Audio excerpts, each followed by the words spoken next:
नमस्कार, मी रामेश्वर जामगे. राजमुद्रा न्यूज लाईव्हमध्ये आपलं मनपूर्वक स्वागत. पाहुयात बातमी बीडमधली. मनोज जरांगे आणि पंकजा मुंडे एकाच व्यासपीठावर आल्या, त्यामुळे कार्यकर्त्यांनी गोंधळ घातला. पाहुयात नेमकं बीडमध्ये काय घडलं. बीडमध्ये रविवारी नारायणगडाच्या फिरत्या नारळी सप्ताहात गोंधळाची परिस्थिती निर्माण झाली. मात्र दोघांनीही त्यांच्या कार्यकर्त्यांना शांततेचं आवाहन केलं, त्यामुळे परिस्थिती निवळली आहे.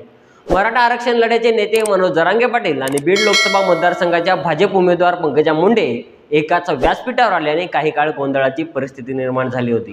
बीड जिल्ह्याचं राज्य दैवत असलेल्या नारायणगडाच्या फिरत्या नारळी सप्ताहामध्ये शिरस मार्ग येथे मनोज जरांगे पाटील यांनी हजेरी लावली होती.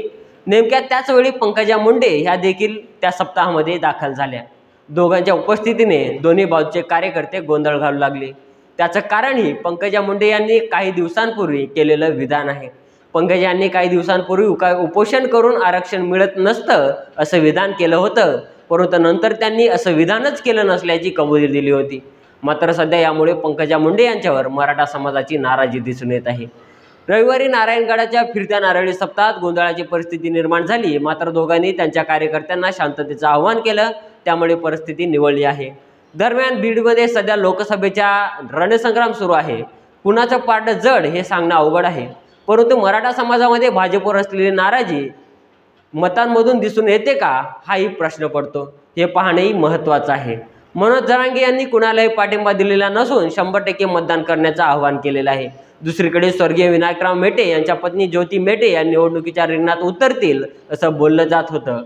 प्रत्यक्षात त्यांनी बीडमधून माघार घेतली. मतांचं विभाजन होऊ नये म्हणून आपण माघार घेतल्याचं त्यांनी स्पष्ट केलं. राज्याच्या बाबतीत शिवसंग्रामने तटस्थतेची भूमिका घेतली आहे. त्यामुळे आता बीड मधल्या लढतीत कोणाचा विजय होणार, कोणाला गुलाल लागणार आणि मराठा समाजातील मतदार कोणाच्या बाजूने कौल देणार हे पाहणं उत्सुकतेचं आहे. अशाच पद्धतीच्या नवनवीन अपडेट पाहण्यासाठी राजमुद्रा न्यूज चॅनलला सबस्क्राईब करा आणि तुमचे मतं आम्हाला कमेंटच्या माध्यमातून कळवा. धन्यवाद.